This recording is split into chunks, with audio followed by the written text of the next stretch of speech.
गोविंद और विकास पागलों की तरह भागते हुए आखिरकार गांव की पहली जलती हुई बल्ब की रोशनी तक पहुंच जाते हैं। दोनों हाँफ रहे होते हैं, सांस ठीक से नहीं आ रही। पीछे मुड़कर देखने की हिम्मत अब भी किसी में नहीं होती। गांव की चौपाल के पास पहुंचते ही गोविंद जमीन पर बैठ जाता है। उसके हाथ अभी भी कांप रहे हैं। विकास हाँफते हुए बोला, गोविंद, वो वो हमारे पीछे ही था ना?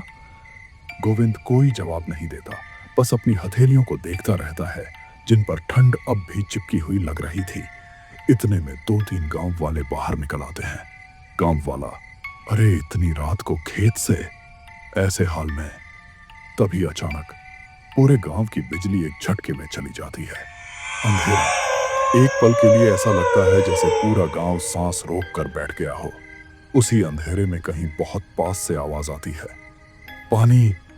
विकास जोर से चिल्लाता है और गोविंद का हाथ पकड़ लेता है, लेकिन जब गांव वाले लालटेन जलाते हैं तो वहां कोई नहीं होता। लोग इसे हवा समझकर वापस चले जाते हैं, पर गोविंद जानता है ये हवा नहीं थी। उस रात गोविंद अपने घर पहुंचता है। माधुरी दरवाजा खोलते ही सिहर जाती है। माधुरी, ये क्या हाल बना रखा है आपने? कपड़े पूरे कीचड़ से भरे हैं और चेहरे पर ये डर। गोविंद कुछ नहीं बोलता, बस पानी मांगता है। पानी पीते वक्त उसके हाथ ऐसे कांपते हैं जैसे सर्दी नहीं, कोई और चीज अंदर तक जम गई हो। रात को जब सब सो जाते हैं, गोविंद की नींद खुलती है। कान में वही आवाज, पानी, मुझे पानी चाहिए। वो उठकर बैठ जाता है। कमरे के कोने में एक गीली सी परछाई बनती है और धीरे धीरे गायब हो जाती है। गोविंद समझ जाता है वो चीज खेत से उसके साथ घर आ गई है। कुएं में दफन सच। अगली सुबह गांव में अजीब सी बेचैनी फैली रहती है। रात भर बिजली बार बार आती जाती रही। विकास के घर पर भी अजीब हालत है। वो चुपचाप एक कोने में बैठा है। उसकी माँ जब पास जाती है तो देखती है उसके हाथ पर नीले काले उंगलियों के निशान हैं। माँ डरते हुए बोली, ये निशान कैसे आए? विकास बस एक ही बात बोलता है, पानी। इधर गोविंद गांव के बुजुर्गों के पास पहुंचता है। बिरजू चाचा, वही जिनकी दुकान से मछली ली थी। गोविंद जैसे ही पुराने कुएं का नाम लेता है, बिरजू चाचा की आंखें नीचे झुक जाती हैं। बिरजू चाचा धीमी आवाज में बोले, वो कुआं अब कुआं नहीं रहा बेटा, वो किसी की कब्र है। फिर गांव का सबसे बूढ़ा आदमी सच बताता है। सालों पहले भैरव सिंह, एक जमींदार, उस खेत और कुएं का मालिक था। उसने गांव वालों के लिए पानी बंद कर दिया था। किसान पानी मांगते रहे, वो हंसता रहा। एक रात गांव वालों ने ही उसे उसी कुएं में धक्का दे दिया, पर किसी ने पानी नहीं दिया। वो कई दिनों तक प्यास से तड़पता रहा। बुजुर्ग, उसकी आत्मा प्यास लेकर मरी है, और जो प्यास लेकर मरता है वो चैन से नहीं जाता। गोविंद को वही आवाज फिर सुनाई देती है, पानी। तभी गांव के बाहर खेत की तरफ से मोटर चलने की आवाज आती है, जबकि वहां कोई नहीं गया। गांव वाले एक दूसरे का मुंह देखने लगते हैं और गोविंद के दिल में एक ही ख्याल आता है, अभी तो ये शुरुआत है। उस रात के बाद गोविंद के घर का माहौल पूरी तरह बदल चुका था। घर वही था, दीवारें वही थीं, लेकिन अब हर कोना जैसे कुछ छुपाए बैठा हो। गोविंद बिस्तर पर लेटा था, लेकिन नींद आंखों से कोसों दूर थी। आंख बंद करता तो कुएं की तस्वीर सामने आ जाती, काला पानी, और नीचे से आती वही आवाज, पानी, मुझे पानी चाहिए। अचानक गोविंद को लगा जैसे किसी ने उसके पैर छू लिए हों। वह झटके से उठ बैठा। कमरे में अंधेरा था, बस खिड़की से आती चांदनी फर्श पर अजीब सी परछाइयां बना रही थीं। गोविंद ने धीरे से आवाज लगाई, माधुरी। कोई जवाब नहीं। वह बिस्तर से उतरकर बाहर आया। घर का मुख्य दरवाजा आधा खुला हुआ था। गोविंद का दिल जोर जोर से धड़कने लगा।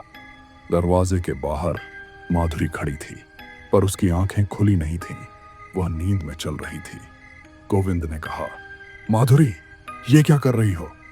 माधुरी बिना कुछ बोले सीधी कच्चे रास्ते की तरफ बढ़ने लगी, उसी रास्ते की तरफ जो खेत और पुराने कुएं की ओर जाता था। गोविंद भागकर उसका हाथ पकड़ लेता है।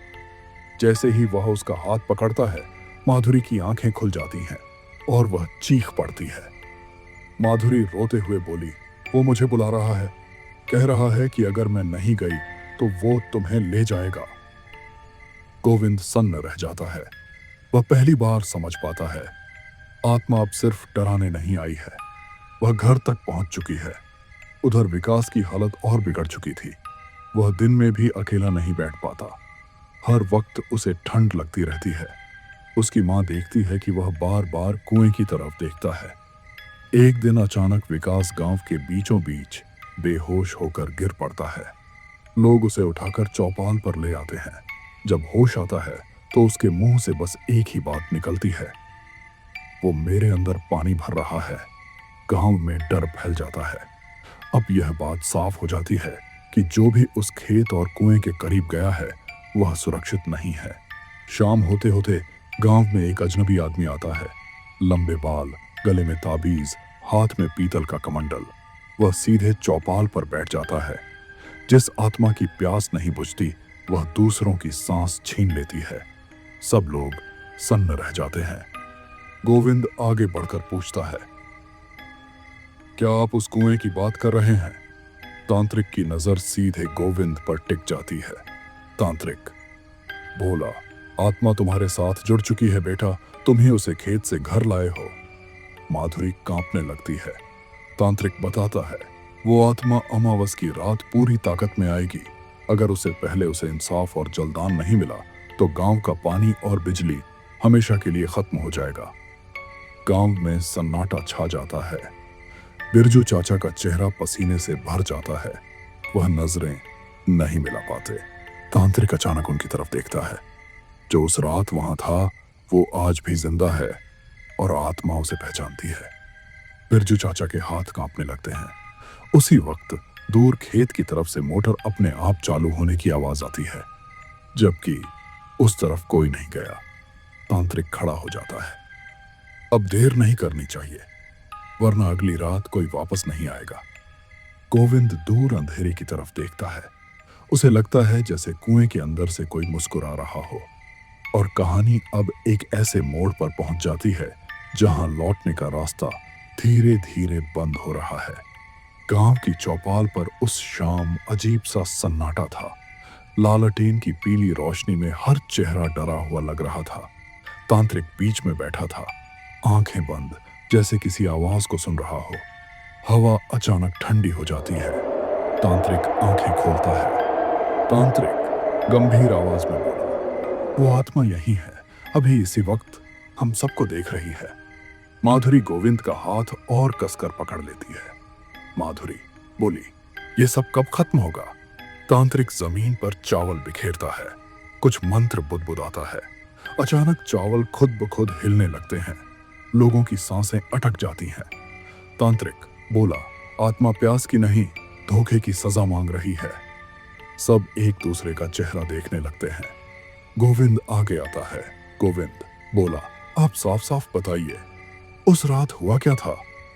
तांत्रिक की नजर बिरजू चाचा पर टिक जाती है। बिरजू चाचा के चेहरे का रंग उड़ जाता है। तांत्रिक बोला, जिसने कुएं में पानी डाला था वही उसे वहां छोड़कर भागा था। गांव में खुसुर पुसुर शुरू हो जाती है।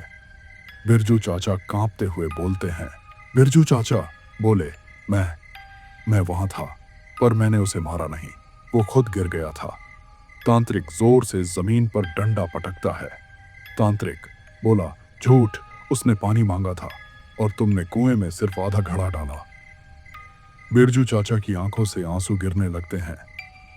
बिरजू चाचा बोले, मैं डर गया था, मुझे लगा गांव वाले मार डालेंगे, इसीलिए भाग गया। अचानक लालटेन की लौ तेज हो जाती है और उसी वक्त दूर खेत की तरफ से कुएं के अंदर गिरते पानी की आवाज आती है, छपाक छपाक। जबकि कोई वहां नहीं है। तांत्रिक खड़ा हो जाता है। तांत्रिक बोले, अब आत्मा को पूरा जलदान चाहिए, पर यह काम आसान नहीं है। गोविंद पूछता है, क्या करना होगा? तांत्रिक बोला, अमावस की रात 3 लोग कुएं तक जाएंगे, एक पानी लेकर, एक सच लेकर और एक अपनी जान दांव पर लगाकर। विकास घबरा कर पीछे हटता है। विकास बोला, नहीं, मैं फिर वहां नहीं जाऊंगा। उसी पल विकास के शरीर से ठंडा पानी टपकने लगता है, जैसे किसी ने उसे अंदर से भिगो दिया हो। तांत्रिक उसकी तरफ देखता है। ये फैसला अब तुम्हारा नहीं रहा। रात गहराती है। गोविंद घर लौटता है। रास्ते में उसे लगता है जैसे कोई उसके पीछे चल रहा हो। जब वह पलट कर देखता है तो कुछ नहीं, लेकिन उसके पैरों के निशान के साथ साथ एक और गीले निशान चल रहे होते हैं। घर पहुंचते ही माधुरी जोर से चीख पड़ती है। कमरे की दीवारों पर पानी से लिखे शब्द उभर रहे होते हैं, प्यास, इंसाफ और सबसे आखिर में अमावस। गोविंद समझ जाता है अब भागने का वक्त खत्म हो चुका है। तांत्रिक की बात गूंजने लगती है, जो सच छुपाएगा वो सबसे पहले लिया जाएगा। बाहर अचानक मोटर अपने आप चालू हो जाती है। पानी नहीं, खून जैसे काले छींटे गिरते हैं और उसी अंधेरे में कुएं से हंसी की आवाज आती है। गांव में अब रात और दिन का फर्क मिट चुका था। दिन में भी लोगों के दिलों में अंधेरा पसरा रहता। हर कोई कुएं और खेत की तरफ जाने से कतराने लगा था। अमावस की रात अब सिर्फ 2 दिन दूर थी। तांत्रिक ने साफ कह दिया था, अगर अमावस की रात जलदान नहीं हुआ तो अगली सुबह गांव में एक भी नल से पानी नहीं निकलेगा और बिजली हमेशा के लिए चली जाएगी।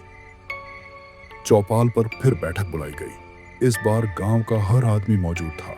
तांत्रिक जमीन पर लाल सिंदूर से एक बड़ा सा गोला बनाता है। उसके बीचों बीच कुएं का नक्शा। तांत्रिक बोला, इस कुएं में उतरने वाला सामान्य इंसान नहीं रह जाता। सब चुप। तांत्रिक बोला, 3 चीजें चाहिए, पूरा जलदान, पूरा सच और एक जीवित गवाह। बिरजू चाचा का शरीर कांप जाता है। बिरजू चाचा बोले, अगर मैं सच बोल दूं तो क्या वो आत्मा मुझे छोड़ देगी? तांत्रिक बिना देखे जवाब देता है, आत्मा माफी नहीं देती, वो सिर्फ हिसाब बराबर करती है। गांव वालों की सांसें अटक जाती हैं। अमावस की रात आसमान में एक भी तारा नहीं था। काली रात जैसे जमीन पर उतर आई हो। गोविंद, विकास और तांत्रिक कुएं की तरफ बढ़ते हैं, हाथों में लालटेन, हर कदम भारी। जैसे जैसे वे पास पहुंचते हैं, हवा ठंडी होती जाती है। कुएं के पास पहुंचते ही लालटेन की लौ कांपने लगती है। कुएं के अंदर से पानी गिरने की आवाज नहीं, सांसों की आवाज आ रही थी। तांत्रिक रस्सी बांधता है। तांत्रिक बोला, सबसे पहले विकास नीचे जाएगा। विकास पीछे हट जाता है। विकास रोते हुए बोले, नहीं, मैं नहीं जाऊंगा, वो मुझे खींच लेगा। अचानक विकास के पैर अपने आप कुएं की तरफ बढ़ने लगते हैं, जैसे कोई अदृश्य ताकत उसे खींच रही हो। गोविंद उसे पकड़ने की कोशिश करता है, लेकिन ठंडी हवा का झोंका उसे पीछे धकेल देता है। विकास रस्सी के सहारे धीरे धीरे नीचे उतरता है। नीचे से उसकी आवाज गूंजती है, यहाँ बहुत पानी है, लेकिन पीने लायक नहीं। अचानक उसकी आवाज बदल जाती है, प्यास। रस्सी जोर से झटका खाती है। गोविंद और तांत्रिक खींचते हैं, लेकिन रस्सी खाली ऊपर आ जाती है। विकास गायब। कुएं के अंदर से जोरदार हंसी गूंजती है। चारों तरफ सन्नाटा। गोविंद घुटनों पर गिर जाता है। गोविंद बोला, ये सब मेरी वजह से हुआ है। तांत्रिक की आवाज भारी हो जाती है, ये पहली कुर्बानी थी, अब आत्मा जाग चुकी है। उसी वक्त गांव की सारी लाइटें एक साथ बंद हो जाती हैं। कुएं के अंदर से किसी के नाखूनों की खुरचने की आवाज आती है, और फिर वही आवाज। अभी एक और। गोविंद को एहसास हो जाता है, अभी कहानी खत्म नहीं हुई है, अभी तो सबसे बड़ा सच सामने आना बाकी है। विकास के गायब होते ही कुएं के आसपास ऐसा सन्नाटा छा गया था जैसे हवा भी सांस लेना भूल गई हो। गोविंद की आंखें कुएं में घड़ी थीं। उसे अब भी यकीन नहीं हो रहा था कि जिस दोस्त के साथ वह कुछ देर पहले हंसते बोलते आया था, वो यूं अचानक गायब हो जाएगा। गोविंद कांपती आवाज में, विकास, अगर तू मजाक कर रहा है ना, तो अब बाहर आ जा भाई। लेकिन जवाब में सिर्फ कुएं की गहराई से टपकते पानी की आवाज आती है। तांत्रिक आंखें बंद कर मंत्र बुदबुदाने लगता है। उसके माथे पर पसीना आ जाता है। अचानक वह चिल्लाता है। तांत्रिक बोले, चुप, वो बोल रहा है। गोविंद और बिरजू चाचा सिहर जाते हैं। फिर कुएं के अंदर से विकास की आवाज आती है, लेकिन अब वो आवाज विकास की नहीं लगती। आवाज, गोविंद, तू खेत में पानी देने आया था ना? अब मैं पी रहा हूं। बिरजू चाचा के मुंह से चीख निकल जाती है।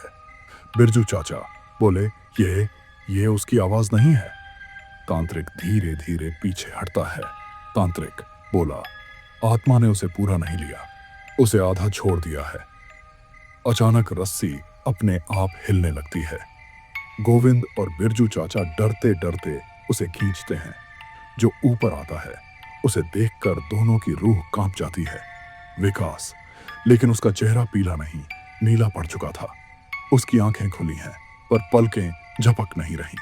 उसके कपड़ों से लगातार पानी टपक रहा है। गोविंद, विकास। विकास का मुंह धीरे से खुलता है। विकास, वो मेरे अंदर बैठ गया है। इतना कहकर विकास बेहोश हो जाता है। तांत्रिक विकास की नब्ज चेक करता है। तांत्रिक धीमी आवाज में बोला, यह जिंदा है और अब अकेला नहीं है। बिरजू चाचा रोने लगते हैं। बिरजू चाचा बोले, मुझे माफ कर दो, सब मेरी गलती है। तभी कुएं से एक और आवाज आती है, इस बार बिल्कुल साफ। माफी नहीं, पूरा हिसाब। जमीन हल्की हल्की कांपने लगती है।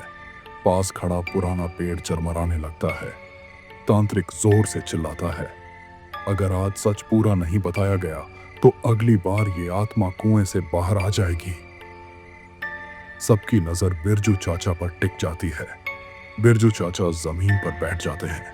बिरजू चाचा रोते हुए बोले, मैंने उसे कुएं में गिरते देखा था, पर वो जिंदा था। गांव वाले सन्न। बिरजू चाचा बोले, उसने पानी मांगा, मैं डर गया, मैंने कुएं का ढक्कन आधा बंद कर दिया। गोविंद की आंखें भर आती हैं। गोविंद बोला, तो आपने उसे मरने दिया। जैसे ही ये शब्द निकलते हैं, कुएं से तेज हवा का झोंका निकलता है। लालटेन बुझ जाती है। अंधेरे में किसी के चलने की आवाज आती है, छप छप, जैसे गीले पैर मिट्टी पर चल रहे हों। अंधेरे में एक गीली परछाई कुएं के मुंह तक आती है। अब वो सिर्फ आवाज नहीं है। गोविंद को दिखता है एक इंसानी आकृति, जिसकी त्वचा सूखी और फटी हुई है, आंखें अंदर धंसी हुई और होंठों से बस एक ही शब्द, पानी। गोविंद पीछे हटता है।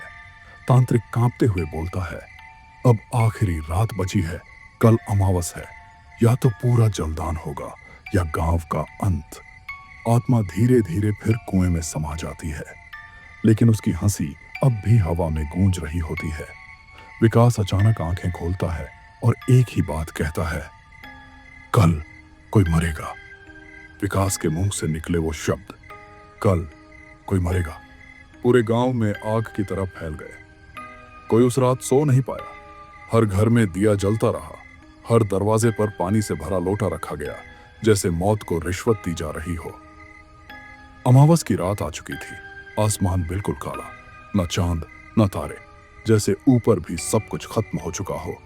कुएं के पास गांव के गिने चुने लोग जमा थे। बाकी सबने घरों के दरवाजे अंदर से बंद कर लिए थे। तांत्रिक जमीन पर बड़ा सा घेरा बनाता है। बीच में रखे जाते हैं एक पूरा घड़ा पानी, एक जलता दिया और एक खुला सच। बिरजू चाचा सबसे अलग खड़े थे। उनकी आंखों में अब डर नहीं, बस पछतावा था। तांत्रिक बोला, आज आत्मा किसी और के अंदर नहीं जाएगी, आज उसे खुद सामने आना होगा। हवा अचानक तेज चलने लगती है। कुएं से छप छप की आवाजें आने लगती हैं। तांत्रिक गोविंद की तरफ देखता है। तांत्रिक बोला, आत्मा ने तुम्हें चुना है। माधुरी चीख पड़ती है। माधुरी बोली, नहीं, ये कुछ नहीं करेगा, गलती इसकी नहीं है। तांत्रिक सिर झुका लेता है। तांत्रिक बोले, गलती इसकी नहीं, पर यही आखिरी खड़ी है। गोविंद आगे बढ़ जाता है। गोविंद बोला, अगर मेरी वजह से गांव बचेगा तो मैं तैयार हूं। बिरजू चाचा कांपते हुए आगे आते हैं। बिरजू चाचा बोला, नहीं बेटा, जाना है तो मैं जाऊंगा, पाप मेरा है। कुएं से अचानक जोरदार आवाज आती है। नहीं, सब सिहर जाते हैं। कुएं के अंदर से वो आत्मा उभरने लगती है। अब वो साफ दिख रही थी। सूखा चेहरा, फटी त्वचा और आंखों में अंतहीन प्यास। आत्मा बिरजू चाचा की तरफ देखती है। आत्मा भारी आवाज बोली, तू मुझे मरने के लिए छोड़ गया था। बिरजू चाचा घुटनों पर गिर जाते हैं। बिरजू चाचा बोले, माफ कर दे, डर गया था, आज पूरा पानी दूंगा, अपनी जान भी। आत्मा एक पल चुप रहती है, फिर उसकी नजर गोविंद पर जाती है। इसने पानी देने की कोशिश की। आत्मा पहली बार थोड़ी शांत लगती है। तांत्रिक धीरे से बोलता है, आत्मा अब इंसाफ चाहती है और इंसाफ के लिए एक आखिरी कदम बाकी है। तांत्रिक रस्सी उठाता है। तांत्रिक बोले, कुएं में उतरना होगा, लेकिन इस बार वापसी तय नहीं है। गोविंद आगे बढ़ता है, लेकिन तभी विकास लड़खड़ाते हुए खड़ा हो जाता है। विकास, नहीं, इस बार मैं जाऊंगा। सब चौंक जाते हैं। विकास बोला, वो अभी भी मेरे अंदर है, अगर कोई गया तो वही सही है। गोविंद उसे रोकने की कोशिश करता है। गोविंद बोला, तू पहले ही बहुत झेल चुका है। विकास हल्की सी मुस्कान देता है। विकास बोला, शायद यही मेरा हिसाब है भाई। कुएं से आवाज आती है, आजा। रस्सी नीचे उतरने लगती है। विकास धीरे धीरे कुएं में समा जाता है। ऊपर सब सांस रोके खड़े हैं। नीचे से कुछ देर तक बस पानी टपकने की आवाज आती है, फिर एक चीख और फिर भयानक सन्नाटा। अचानक कुएं से तेज रोशनी निकलती है। हवा थम जाती है। तांत्रिक आंखें बंद कर लेता है। तांत्रिक धीमी आवाज में बोला, अब जो होगा वो आखिरी होगा। गोविंद कुएं के मुंह पर खड़ा है। उसके दिल में एक ही सवाल, क्या ये सब यहीं खत्म होगा या अभी भी कुछ बाकी है? कुएं के अंदर से धीमी आवाज आती है, पानी मिल गया।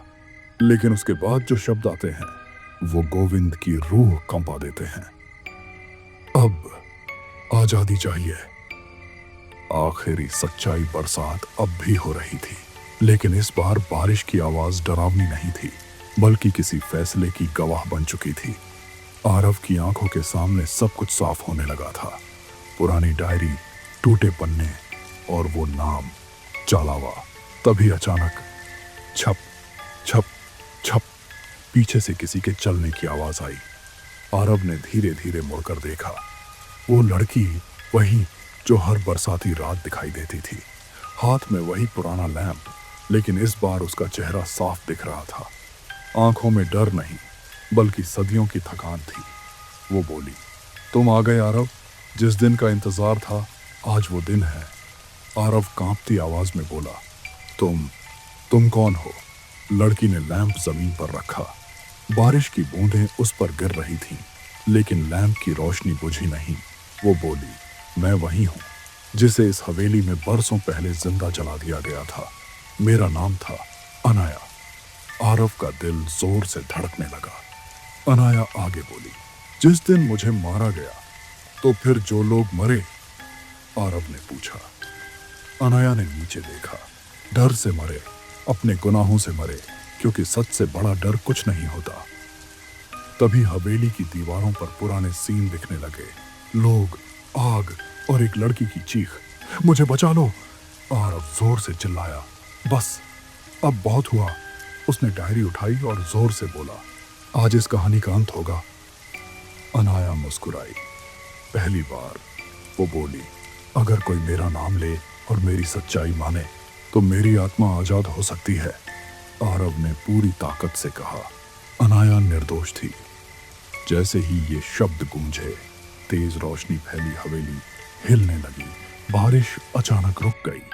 अनाया का शरीर धीरे धीरे रोशनी में बदलने लगा। उसकी आंखों से आंसू गिरे। धन्यवाद आरव, अब मैं मुक्त हूं। और अगले ही पल सब कुछ शांत, न कोई आवाज, न कोई साया, न कोई डर। सुबह हुई। सूरज की पहली किरण हवेली में पड़ी। आरव बाहर निकला, पीछे मुड़कर देखा। हवेली अब साधारण खंडहर थी। कोई अजीब निशान नहीं, कोई डर नहीं, लेकिन जमीन पर एक चीज पड़ी थी, वही पुराना लैंप। आरव ने उसे उठाया और धीरे से बोला, अब तुम चैन से रहना। कुछ कहानियां डराने के लिए नहीं होती, कुछ कहानियां सच बताने के लिए होती हैं, और हर चालावा राक्षस नहीं होता। कभी कभी वो न्याय मांगती है, एक आत्मा होती है।